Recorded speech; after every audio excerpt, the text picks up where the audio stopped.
Bahkan syafaatnya Quran itu bedanya dengan syafaatnya Nabi adalah syafaatul Quran ini menghalau atau menghadang orang biar gak sampai kena azab. Tapi kalau syafaatnya selain Quran itu yang sudah kena azab diambil dari azab itu. Assalamualaikum warahmatullahi wabarakatuh. Tentu masyhur sekali ya, di antara yang difahami semua ulama bahwa Quran itu bisa mensyafaati ya. Masyhur sekali bahwa Quran itu bisa apa? Mensyafaati. Bahkan syafaatnya Quran itu bedanya dengan syafaatnya Nabi adalah syafaatul Quran ini menghalau atau menghadang orang biar gak sampai kena azab. Tapi kalau syafaatnya selain Quran itu yang sudah kena azab diambil dari azab itu. Nah, dalu niki kula kepengin matur teng jenengan sedanten karena niki lami sekali saya kaji bahwa malaikat, nggih malaikat sinten mawon itu juga kena konstitusi aturan fikih. Jadi kalau kita sebagai manusia wajib menghormati orang hafal Quran, nggak boleh nyadui wong hafal Quran, nggak boleh ngidoni wong hafal Quran, maka malaikat juga kena aturan yang sama. Karena dia, malaikat ini termasuk makhluk yang mukallaf, makhluk yang kena tatanan Allah Subhanahu wa taala. Sehingga Rasulullah sallallahu alaihi wasallam dawuh surat Tabarok disebut Al-Munjiyah, Al-Waqiyah. Surat yang bisa menyelamatkan yang hafal dari siksa kubur. Pokoknya singkat cerita, ada orang itu fasik, mungkin ya layak disiksa. Pas sampai disiksa malaikat, surat Tabarok muncul menjelma sebagai seseorang. Kalau kamu menyiksa orang ini berarti nyiksa saya. Terus kata malaikat, anti min kalamillah, ya rujuknya memang perempuan karena surah itu dari muannas karena ada taknya. Anti min kalamillah, kamu ini termasuk kalamullah. Wa ana akrahu musa'ataki, tentu aku gak berani menyiksa kamu. Ya terus berdebat kata malaikat, ini orang nggak benar, ini orang fasik, saya harus mukuli dia. Kata surat Tabarok, sak fasik-fasiknya aku itu neng hati ini, kena nyiksa dekne nyiksa aku. Wahnya debat karena nggak ada mahkamah konstitusi. Terus walhasil terus malaikat bilang gini, ya sudah kita lapor kepada Allah Subhanahu wa taala. Lapor, akhirnya surat Tabarok ini cerita ke Allah, ya Allah, ini orang setiap kali datang ke saya dari sekian surat-surat yang ada di Quran, orang ini milih saya, yang dipelajari ya saya, yang dihafalkan juga saya. Ini kata surat Tabarok kepada Allah. Jika orang ini hafal saya tidak ngefek ke dia untuk tidak disiksa, maka mendingan saya tidak termasuk kitabika, saya tidak termasuk Quran saja. Wong jadi Quran ora iso nyafaati. Terus kata Allah, lho kowe kok emosi kata Allah. Ya harus emosi dong Gusti. Masa wis dadi Quran kok gak iso nyafaati sing hafal. Terus kata Allah, wis pek aman. Makanya terus banyak orang ngapalkan surat Tabarok. Ya ini sekaligus ijazah nih. Untuk meradam kemarahan malaikat niku apal surat Tabarok. Syukur-syukur apal 114 surat. Oh niku malaikat sinten mawon pun kena nih. Cukup apal Tabarok. Sehingga adatnya orang-orang Jawa selain apal Yasin itu apal Tabarok. Nah saya itu lama sekali mempelajari bab ini. Ternyata di antara pokoknya itu satu, karena malaikat itu kena aturan fikih. Nggih imut nggih, malaikat itu juga kena aturan fikih. Jika orang hafal Quran itu haram disadui, kita haram menghinakan, maka malaikat juga kena aturan tidak boleh menghinakan orang yang hafal Quran. Dan alhamdulillah di banyak surahul hadis hafal Quran itu maknanya tidak harus hafal semuanya. Orang boleh hanya hafal Tabarok, boleh hanya hafal Waqiah. Itu kalau kamu hafal betul, surat ini juga bisa berdiri sendiri mensyafaati Anda. Kayak ini surat Tabarok, beliau matur kepada Allah Subhanahu wa taala. Redaksinya gini, inna fulanan amida ilayya min baini kitabika fata'allamani wa ta'alani. Jadi dari sekian surat yang ada di Quran, orang ini selalu milih saya ya Allah. Jadi gampangannya surat Tabarok, wong saya diprioritaskan orang ini kok saya dingin-dingin saja ketika mau jenengan siksa, ini enggak fair. Apa gunanya saya sebagai kalamullah, sebagai kalamuka ya Allah, kemudian enggak ngefek kepada orang ini. Akhirnya walhasil sama Allah surat Tabarok diberi hak syafaat. Makanya akhirnya semua ulama ijma yang bisa mensyafaati itu adalah satu Quran, dua Rasulullah Shallallahu Alaihi Wasallam, ketiga orang-orang soleh dan seterusnya. Tapi yang penting dari ngaji ini adalah bahwa malaikat itu kena konstitusi. Makanya saya punya ijazah untuk jenengan. Malaikat itu bisa diteror, sampean tenang saja. Malaikat itu bisa diteror, bisa dibully. Masyhur itu di cerita Nurul Dolam, karangannya Senawawi. Sayyidina Ali yang mbahnya Habib Ali ini, Sayyidina Ali bin Abi Thalib. Ya, jadi Rasulullah kita tahu punya menantu yang top alim alamah namanya Sayyidina Ali. Sayyidina Ali ku yang menuso. Jadi dekne ku iseng kepengin roh Umar ku wedi. Mergo mangkel. Wong kok ning donya anggere wong tau disentak iku kepengin roh Umar disentak. Wong sak urip-uripe nyentak wong. Walhasil Sayyidina Ali ketika Umar wafat, beliau berdoa, ya Allah saya beri kasaf supaya ngerti Umar sing mletene ngono anggere wong disentaki wani gak nyentak mungkar nakir. Mau itu tok tujuannya. Nah, karena Sayyidina Ali itu orang yang luar biasa, walhasil dituruti mbek pangeran kasaf. Wasaf melihat mungkar nakir datang itu matanya kalkidril wali kayak apa panci yang menganga. Oh seru.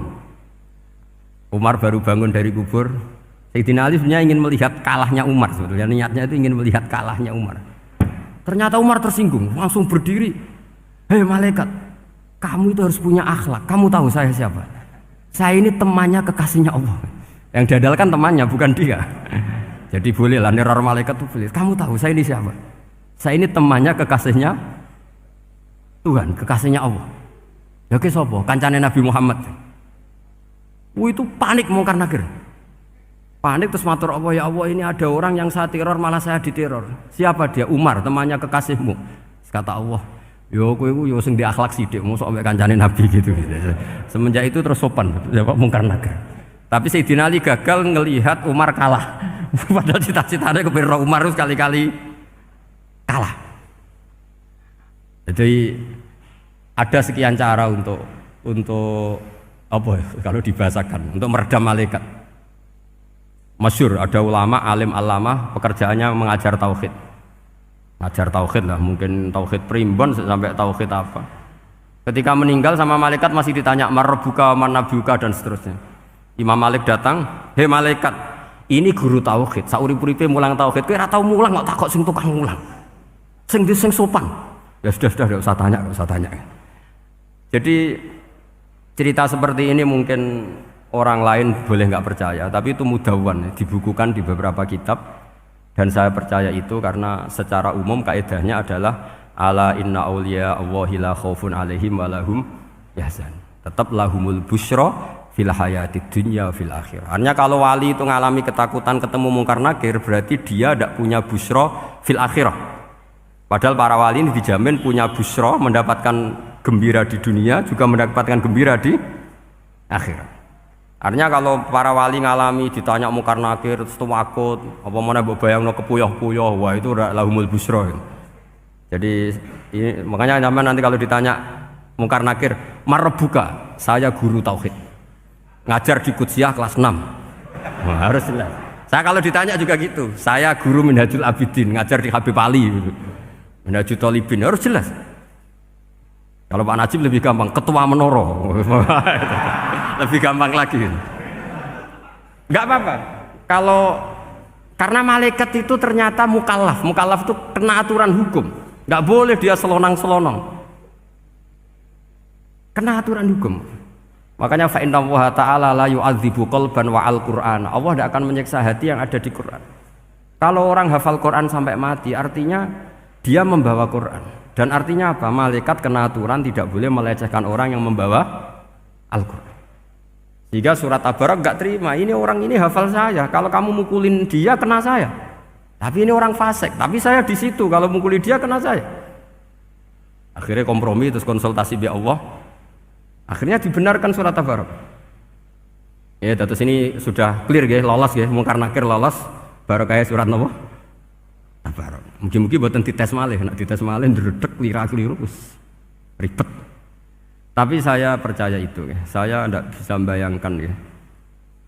Ketika Quran disifati Rasulullah SAW bahwa Quran itu syafa', memberi syafaat, kemudian itu tidak ngefek. Saya itu keberatan sekali. Begitu juga apalagi ya Misalnya Rasulullah disifati akrobin nas, ahabbin nas ilallah, kemudian tidak ngefek bisa memberi syafaat. Itu tidak fair. Pasti orang-orang dekatnya Allah ini bisa memberi apa? Syafaat. Karena status kedekatannya Rasulullah SAW diantaranya adalah hak memberi apa? Syafaat. Karena malaikat yang semuanya itu kena konstitusi.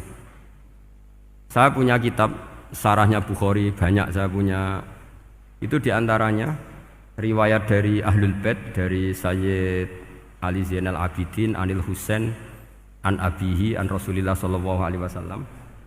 Itu riwayatnya adalah ketika nanti di mahsyar itu ya tidak usah kamu bayangkan ya, karena ini bila kaifin walan hisorin, itu Nabi diantara Jibril dan Allah. Kemudian tentu yang akan masuk surga itu orang-orang yang sudah jelas surganya, kayak para nabi, para wali, para habaib, para orang-orang pilihan, itu jelas surganya. Tapi apa yang terjadi? Allah itu, ya tentu Allah zat yang maha tahu, sudah sangat tahu. Itu Nabi usulnya itu hanya satu, Ai Rabbi. Saya masih hafal teksnya, memang tak hafalkan karena ini tak mau tak pakai senjata untuk ketemu para malaikat. Bukan ya Rabbi, kalimatnya Ai Rabbi. Ai Rabbi ibaduka abaduka fi atrofil ardi. Lho Gusti, yang nyembah jenengan bukan hanya orang Kudus tok, bukan orang Menara tok, bukan madrasah-madrasah elit tok, bukan sekolah-sekolah Anggulun tok. Banyak orang yang di tengah hutan juga nyembah jenengan, banyak orang yang kerja di Korea juga nyembah jenengan, banyak orang dengan segala kemiskinannya juga nyembah jenengan. Tidak hanya orang-orang mainstream ini yang nyembah jenengan. Akhirnya Allah ini terus nyari orang-orang yang gak jelas alamatnya, gak jelas statusnya, tapi di hatinya hanya masih nyembah Allah Subhanahu wa Ta'ala. Ini termasuk berkah dari rahmatnya Rasulullah Sallallahu Alaihi Wasallam. Jadi nanti yang jelas ya tentu akan dapat surga karena posisinya jelas. Yang enggak jelas diusulkan sama Rasulullah, Ai Rabbi ibaduka abaduka fi atrofil ardi. Itu luar biasa. Saya pernah ke Korea itu haru karena di sana ya ada yasinan, ada dibaan. Padahal kerja di negara ateis. Itu kalau mereka sholat, itu nyuri-nyuri waktu makan sholatnya itu di kamar mandi. Ya jangan bayangkan kamar mandinya kayak di sini yang sempit juga. Kamar mandi di kota-kota itu kan mungkin lebih bagus dibanding kamar tidur jenengan. Kayak di hotel-hotel itu kan kalau santri so ngantuk. Saking mewahnya, jadi bisa kadang ada yang tanya, mosok Gus kamar mandi nek gue sholat mau cuwilik. Iwak kamar mandimu ini kamar mandi. Ya sering do tanya saya itu sholatnya sah apa enggak? Sah, semuanya gitu tak jawab sah terus. Dan itu yang nanti diusulkan Rasulullah Sallallahu Alaihi Wasallam, Ai Rabbi ibaduka abaduka fi atrofil ardi. Di luar orang-orang yang mainstream itu ya Allah, banyak orang yang menyembah jenengan. Saya tuh pernah nangis ketika di Bandara Jakarta ketemu orang wireng, serai melarat, jelas melarat, wireng. Niku ketemu saya cium tangan. Gus saya ini itu habis dari Selandia Baru. Kerjanya dia itu ikut mancing gitu, mancing ikan tuna ya, di Selandia. Kalau saya di tengah laut itu sampai 2 bulan. Hiburan saya itu hanya ngaji jenengan lewat YouTube. Coba orang di tengah laut ngaji. Wah, itu seneng pojok bumi. Jadi ini umat Rasulullah Shallallahu Alaihi Wasallam. Makanya kalau suwon jenengan yakin saja terhadap syafaatnya Quran, karena semua malaikat itu kena aturan. Di antara aturannya adalah tidak boleh menyiksa orang yang di hatinya ada Al-Quran. Fa inna Allaha ta'ala la yu'adzibu qalban wa al-Qur'ana, karena Allah tidak akan menyiksa hati yang ada di Quran, yang ada Qurannya. Sehingga memiliki jelas gini riwayat saking Ibnu Katsir, supaya kula percaya, apalagi ini didhawuhkan Rasulullah sallallahu alaihi wasallam bahwa surat Tabarok adalah disebut munjiyah, penyelamat, juga disebut wakiyah, penjaga. Lalu biasanya orang-orang yang enggak percaya syafaat itu pertanyaannya adalah, kan manusia itu wa alaisa lil insani ila masa'a, manusia itu hanya bisa membawa bekal apa yang pernah dilakukan. Itu dijawab oleh ulama-ulama kita ahli sunnah wal jamaah. Entah perlu ditambahi anahdia apa enggak tahu saya. Saya ini kata orang banyak termasuk pengurus PBNU, tapi saya itu tetap enggak pati srek. Kalau ahli sunnah saja, tidak usah ditambahi anahdia. Karena nanti malah enggak global ini, ahli sunnah kok lokal ini jadi ribet. Ya tapi kalau kita di Indonesia ya ditambahi An-Nahdiyah tidak apa-apa. Karena mau tidak mau memang apa ya, dalam hal ikramus sahabah mungkin kita dengan Wahabi itu sama-sama ikramus sahabah. Tapi dalam hal percaya wasilah kita ini ada miripnya dengan Syiah, karena Syiah percaya wasilah, NU percaya wasilah. Tapi dalam bab ikramu kulis sahabah beda kita dengan Syiah. Fa innas Syiin itu ada sahabat yang dihormati, ada yang enggak. Akhirnya terus kita karena itu terus bikin ahli sunnah An-Nahdiyah, karena Wahabi itu ya ahli sunnah tapi enggak percaya apa? Wasilah. Ya katanya gitu, kata para pakar-pakar. Saya sendiri hanya nirukan, saya enggak punya kepentingan untuk menganalisis itu enggak. Karena pertanyaan di kuburan itu ya gampang, nanti marbuka wa manabiuka itu gampang lah. Tapi ada KNU juga, ada nanti Gus pertanyaannya, wa ma jamiyatuka. Waduh ribet itu, lama-lama wa ma hizbuka, partai kamu apa? Ribet kan kalau semua orang kreasi nambahin malah ribet kan. Tapi lewat ngaji ini saya pastikan bahwa apa? Surat Tabarok itu luar biasa. Terus saya teruskan. Wa qad rawat Tabrani wal Hafidz Ad-Diya al-Muqaddasi min tariqi Salam bin Sadrusih qala Rasulullah sallallahu alaihi wasallam suratun fil Qur'ani khosomat an sahibiha hatta adkhalathul jannah.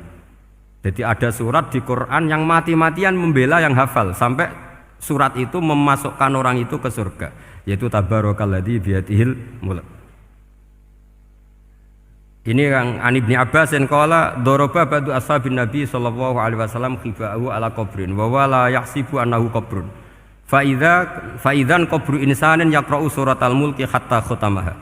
Fa atan Nabiyya sallallahu alaihi wasallam faqala hiyal mani'ah hiyal munjiyah tunjihi min adzabil qabri. Jadi ada sahabatnya Nabi karena kemalaman dia bikin tenda di kuburan. Dia enggak ngira kalau itu kuburan. Ternyata di situ ada orang Sohibul Qabri ini baca surat Tabarok. Baca surat Tabarok. Kemudian peristiwa itu dilaporkan ke Rasulullah. Jawabnya Nabi apa? Memang surat Tabarok itu al-mani'ah, yang bisa menghalau atau menolak azab. Terus hiyal munjiyah, memang surat Tabarok itu menyelamatkan tunjihi min adzabil qabri, akan menyelamatkan orang itu dari siksa kubur. Ikut ke sekolah. Wa qala Tabrani haddatsana Muhammad bin Hasan. Terus qala Rasulullah sallallahu alaihi wasallam lawadittu annaha fi qalbi kulli insani min ummati. Karena keramatnya surat Tabarok seperti itu, kata Nabi lawadittu pakai lam taukid. Yakti seneng ingsun annaha di surah yaitu Tabarok fi qalbi kulli insani min ummati. Karena keramatnya surat Tabarok seperti itu, saya suka kalau semua umat saya itu hafal itu. Nah, alhamdulillah barokahnya didikan para kiai, para guru, hampir semua kita ini hafal surat Tabarok.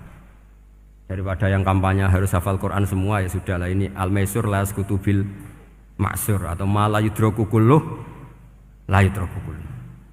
Jadi saya itu punya santri orang Sulawesi. Itu dulu guru gitar.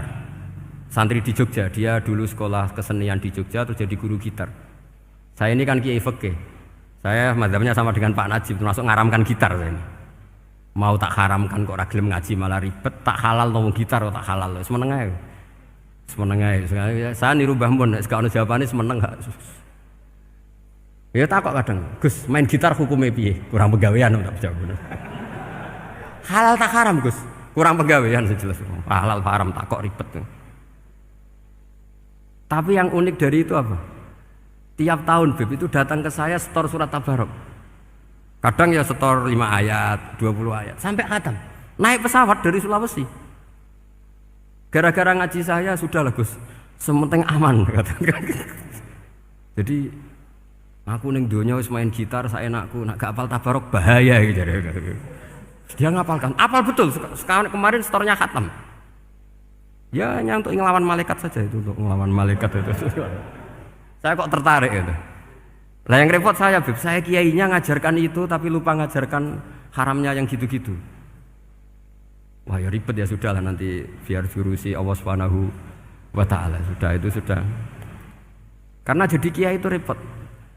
Saya pernah Beb tanggal 1 Syawal itu punya teman zaman di Sarang. Wonge wis wireng kriting soe wis wireng kriting. Jarang ke saya tanggal 1 Syawal kecuali pas itu. Ternyata datang tuh karena teman saya, semakan senior saya, mau teko mau ngijazahi saya. Gus, kowe nak dadi kiai sing hati-hati. Aja geman dalil sing kira iso nglakoni. Ono apa? Dia itu datang ke saya berarti tanggal 2 ya, tanggal 2 sore. Dia itu pas Idul Fitri itu pidato. Man shoma Ramadan wa atba'ahu sitan bin Syawal fa ka'annama shomat dahrakullah. Itu orang lugu-lugu poso. Bareng tanggal loro pas wandekne rokokan. Terus wong lugu-lugu, wah rugi mbah aku poso jebule jenengan ra kena dinut. Jadi semuanya yang poso 6 hari itu ngikuti kiai itu. Ternyata pas disowani pas rokokan. Rugi mbah aku anut jenengan. Tak nut-nut poso jebule jenengan gak poso. Aku yo meneng ngene, lha opo kowe dalil ngono barang ngono lha opo ora iso nglakoni. Makanya ini hati-hati para kiai. Nek dalil sing ora iso nglakoni ora usah.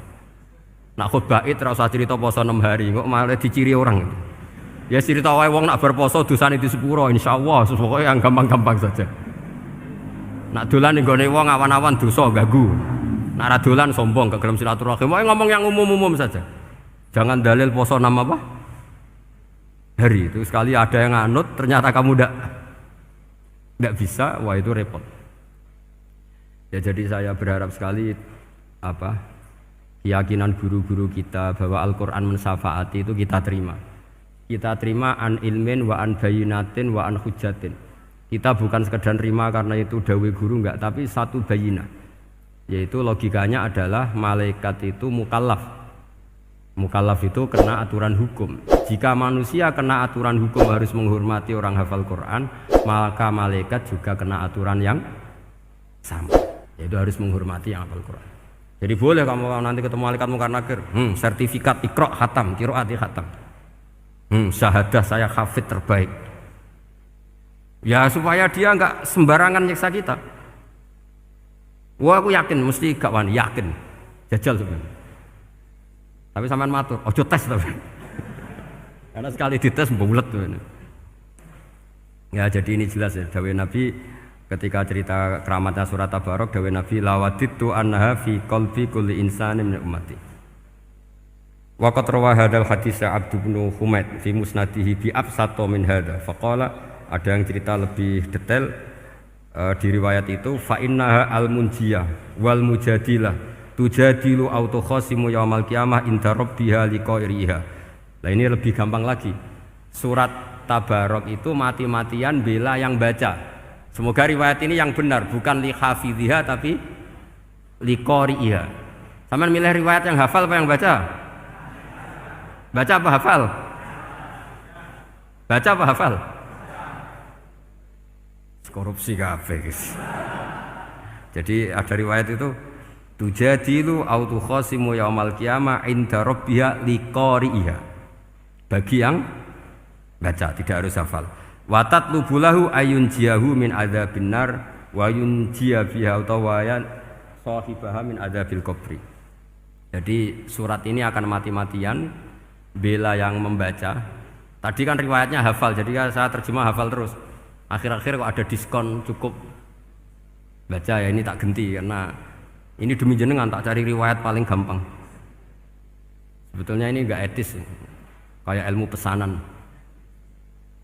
Ya tapi ya sudah, memang ada riwayat apa? Liqariha. Akhirnya Nabi ya lagi-lagi menutup dawe lawaditu annaha fi qalbi kulli insanin min ummati. Saya suka lawaditu itu pakai lam li taukid itu. Lawaditu annaha fi qalbi kulli insanin min ummati. Tapi saya suka sekali kalau itu ada di hati semua umatku. Artinya gini, dari sekian riwayat sebetulnya itu kuat riwayat yang hafal. Karena Nabi selalu menutup dengan ngendikan saya suka kalau itu ada di hati, selalu ada di hati. Itu artinya hafal apa baca? Loh menengah sampai pucat kandani kok angel teman. Hafal apa baca? Lawaditu annaha fi qalbi kulli insanin min ummati. Itu hafal apa baca? Hafal. Ya berarti hafal. Ini yang hafal Tabarok berapa? Semua ya? Hafal semua? Aman berarti, no? Jadi kalau Kulo niku gak ada kitab banyak tentang usul fikih. Sebetulnya kepentingan saya itu bukan masalah usul fikihnya, tapi kepentingan bahwa konstitusi ilmu, saya ulang lagi konstitusi ilmu yang difahami ulama ummati Rasulullah sallallahu alaihi wasallam itu ternyata fa innahu ta'ala bahabihim al malaikah. Allah itu bangga sekali dengan para malaikat. Makanya kamu harus ngaji usul fikih, ngaji apa saja. Karena malaikat itu tidak bisa mikir kayak jenengan, yang bisa mikir itu jenengan. Sehingga ketika presentasi cara bahasa sekarang, termasuk keramatnya Imam Amudi, itu ada cerita ini ada di Nailul Ma'mul karangannya Syekh Mahfud At-Turmusi. Imam Amudi itu ulama top, tapi dia ngajarnya itu matematika. Jadi ulama nggak ngajar tauhid, nggak ngajar tarikh, nggak ngajar pesolatan, tapi ngajar matematika. Akhirnya, tapi di hatinya ini, makanya ulama itu punya bisirri asrorihim al-fatihah itu ya di sini. Di hatinya itu menurut dia ilmu paling efektif untuk menjelaskan logika tauhid itu ya matematika. Singkat cerita, ketika ketemu para malaikat, ngendikannya Allah, ya Amudi, kenapa kamu sering belajar matematika? Li tauhidika ya Rabbi, supaya saya mentauhidkan engkau. Ajari para malaikat. Jadi malaikat dipanggil semua sama Allah. Hei waya malaikati, hei para malaikatku, dengarkan kajian Imam Amudi. Dengarin semua. Dia nerangkan di bor hanya sedikit. Nisbatus naini wa arba'atin wa khamsin sampai terus ilal wahid, semuanya nisbatul far'i ilal asli. Wes aku gawe angka cek 1 juta cek 1 miliar, tetep awalnya iku siji. Mbok donya jumlahe cek alam galaksi cek planet wes santek. Tetep asal usulnya siji. Kabeh iku pengembangan nisbatul far'i ilal asli. Liyane zat sing wahid iku kabeh far'un, cabang mintil kal wahdah. Malaikat manduk-manduk kabeh ya, kabeh iku kok Allah. Jadi angka sebanyak apapun itu ya nisbatul far'i ilal asli. Jadi 2 ya enggak asli, yang asli 1. 5 ya sama, 1 miliar ya sama, 1 triliun semua. Berapapun jumlahnya bilangan, semuanya adalah far'un minal wahid. Terus kata Allah, iki lho ulama aku pinter tenan nerangno tauhid. Nah, malaikat kan monoton. Pokoknya wiridan sudah gitu dok. Akhirnya padahal malaikat ini pernah nggak terima ketika ulama itu masuk surga duluan, karena kan wiridan ini lama malaikat. Tapi ternyata apa? Kata Allah, kowe wiridan terus wajar gak di nafsu. Manusa tak kei nafsu jek eling aku. Akal terbaiknya dipakai untuk saya, kata Allah, yaitu untuk litauhidi, untuk mentauhidkan saya. Itu Imam siapa? Amudi. Jadi dia. Terus saya punya kitab, pernah ngaji sama Mbah Mun, namanya kitab Al-Husunul Hamidiyah. Itu ada ulama, itu ahli gambar. Gambar. Kitabnya itu bergambar. Kadang gambar wet, kadang gambar wedhus, pokoknya kitabnya gambar. Tapi wong keramat. Dua kitab gambar tapi hawane hawa tauhid. Nah, sampean kan enggak ngarang kitab primbon. Donga mahabbah. Lah ndekne dhewe Joko Tuwa kok ngijazahi mahabbah. Lucu kan. Ana Kiai Fakir jal ijazah jalbur rezeki yo ngijazahi udah ndekne dhewe. Fakir. Sing repot menen. Ndekne dhewe ra cerdas ngijazahi ilmu laduni. Seribet Mas. Ndekne dhewe ra cerdas ngijazahi ilmu napa? Ternyata di akhir kitab itu dijelaskan gini. Fa inna hadhihi suwara, semua gambar ini awaluha min nuqtah wahidah. Awalnya adalah dari 1 titik. Jadi famadarul wujud adalah an-nuqtah, 1 titik. Nuqtatul wujud yaitu Allah Subhanahu wa taala. Mbok kowe gambar seruwet apapun. Wis aku gambar benang paling ruwet sing ra iso diurai. Awalnya 1 titik apa 2 titik? 1 titik. Makanya masyhur dalam dawuh para ulama, Quran dikumpulkan di surat Fatihah. Surat Fatihah dikumpulkan di Bismillah. Bismillah dikumpulkan di titiknya ba. Nah titik ba ini disebut bi kana makana wa bi yakunu mayakun. Karena lewat titik bi ini karena saya yang ada menjadi ada, dan karena saya yang mau ada akan menjadi ada. Makanya semuanya itu kembali ke 1 titik, nuqtatul wujud. Kayak apa ulama dulu? Jadi mau bismillah itu gak main-main kan. Bismillah itu eling bae. Bae ini nuqtatil wujud, bahwa kita benar-benar bertauhid. Mbok kayak apa buletnya gambar, mbok kayak apa ruwetnya, tetap dimulai dari satu titik. Mbok kayak apa jumlah angka-angka itu, dimulai angka satu. Nah, sampean saya harapkan nanti kalau ketemu Allah itu Allah bangga dengan sampean kon mulang tauhid ning malaikat, orang ning TPQ kon mulang malaikat. Itu cita-cita terbesar saya, kepengen mulang malaikat. Mulang sampean wis bosen yakin, wis aku pengen oh keren, mulang. Ya, maksudnya aja malaikat kok Jibril, Mikail itu malaikat elit. Sing awam-awam ya sing mboten.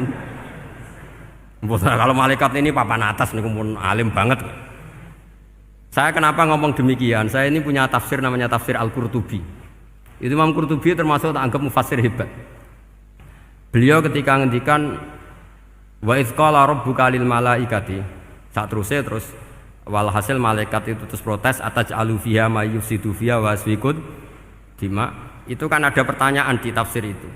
Bagaimana mungkin malaikat itu protes kepada Allah, padahal malaikat itu terkenal loyal sama Allah, nggak pernah intervensi, nggak pernah gugat. Kenapa ini kok ada cerita malaikat kok gugat atas alu? Jadi Imam Qurtubi, hum awamul malaikah, itu awamnya malaikat, bukan yang kayak Jibril, Mikail. Itu malaikat-malaikat yang nggak ada namanya, awam. Jadi jangan bayangkan yang protes itu kayak malaikat Jibril. Jadi harus dibedakan. Nah, saya ya tentu kalau ngajar malaikat ya milih yang ini, yang nggak jelas namanya ini sudah. Kalau Jibril ya nggak mungkin diulang, sing nggawa wahyu. Apa alam Quran itu sepiro? Aku sing nggawa Quran ribet kan malah. Lah nek Israil mbok ulang tersinggung dipletet lah tuntas malah ribet. Mikael mbok ulang tersinggung kira di donasi bagian duit dan bagian rezeki. Ribet. Wis mulang malaikat sing awam. Saya itu termasuk hilang iskal saya, janggal saya karena tafsir Qurtubi. Dulu saya itu iskal. Mau malaikat kok ngevaluasi kebijakan Allah itu artinya kan gini. Ya Allah, engkau mengangkat Adam sebagai khalifah. Padahal potensi Adam itu adalah ifsad. Ya, ataj'alu fiha may yufsidu fiha wa yasfikud dima. Kata malaikat, wa nahnu nusabbihu bihamdika nuqaddisu lak. Itu kan paradok, kalimat yang paradok. Paradoknya begini, ya Allah tolong evaluasi engkau ngangkat Adam sebagai khalifah. Potensi Adam adalah merusak bumi. Wa nahnu nusabbihu bihamdik, kita ini selalu mensucikan engkau. Loh, itu kan paradok. Kalau mereka mensucikan Allah, artinya mensucikan juga min ihtimalil khata'. Mensucikan bahwa Allah itu tidak mungkin salah.